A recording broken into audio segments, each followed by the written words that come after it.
Hello दोस्तों, आज के इस वीडियो के अंदर हम बात करने वाले हैं सुज़लोन एनर्जी को लेकर। तो दोस्तों सुज़लोन एनर्जी में लास्ट सेशन पर दोस्तों ओनली 0.17% की जो तेज़ी थी वो कल अपने को देखने को मिली थी, यानी कि 0.17 का दोस्तों कल जो डेटा था वो अपने को देखने को मिला। पर यहाँ पे दोस्तों अभी के टाइम दोस्तों पवन ऊर्जा को लेकर यानी कि रिन्यूएबल सेक्टर को लेकर एक बड़ी अपडेट देखने को मिल रही है दोस्तों क्रिशल की तरफ से।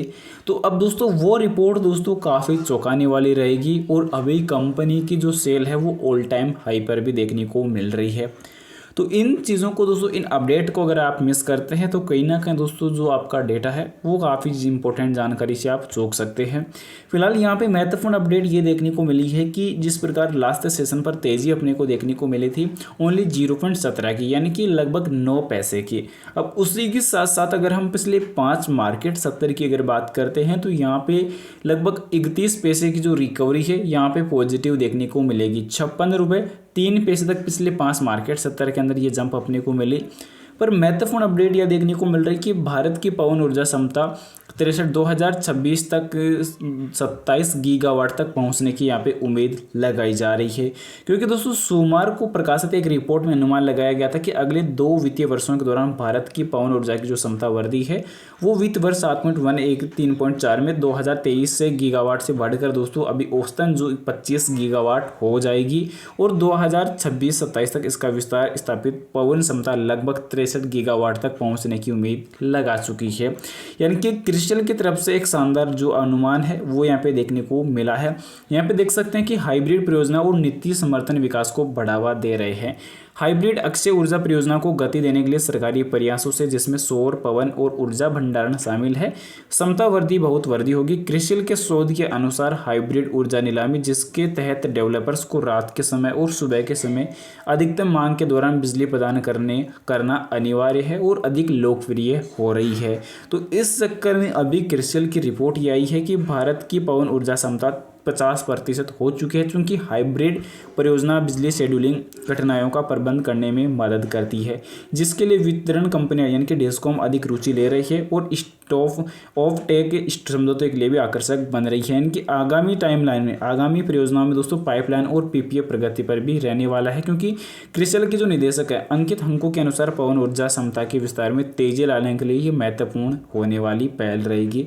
तो ये पीपीए हस्ताक्षर भी ऑलरेडी किए जा चुके हैं। मार्च से 60 तक का नीलामी के लिए दोस्तों रखे गए थे, 60 गीगावाट तक की नीलामी रखी गई थी। 2024 से अधिक प्रोजेक्ट के लिए पीपीए हस्ताक्षर किए जा चुके हैं। ये महत्वपूर्ण अपडेट यहाँ पे रहने वाली है। उसके साथ साथ दोस्तों सुज़लोन एनर्जी उन 10 शीर्ष शेयरों में शामिल है जिन्हें खुदरा निवेशक यानी कि रिटेल वालों को, निवेशकों को आकर्षित कर रही है, जिसमें उज्ज्वल स्मॉल फाइनेंस, साथ ही साथ यहाँ पे जो देखने को मिल रहा है जी एंटरटेनमेंट प्राइज, IDFC बैंक, उसी के साथ साथ करूर वैश्य बैंक, उसी के साथ साथ अगला सुज़लोन एनर्जी, क्योंकि खुदरा निवेशकों की जो हिस्सेदारी है वो 38.3% है और इसमें निवेशकों के लिए एक लोकप्रिय विकल्प बनाता है कि कंपनी में खुदरा प्रतिभागिताओं पर कुल निवेश 325 बिलियन रहने वाला है। तो ये एक बड़ा इन्वेस्टमेंट यहाँ पे रहने वाला है।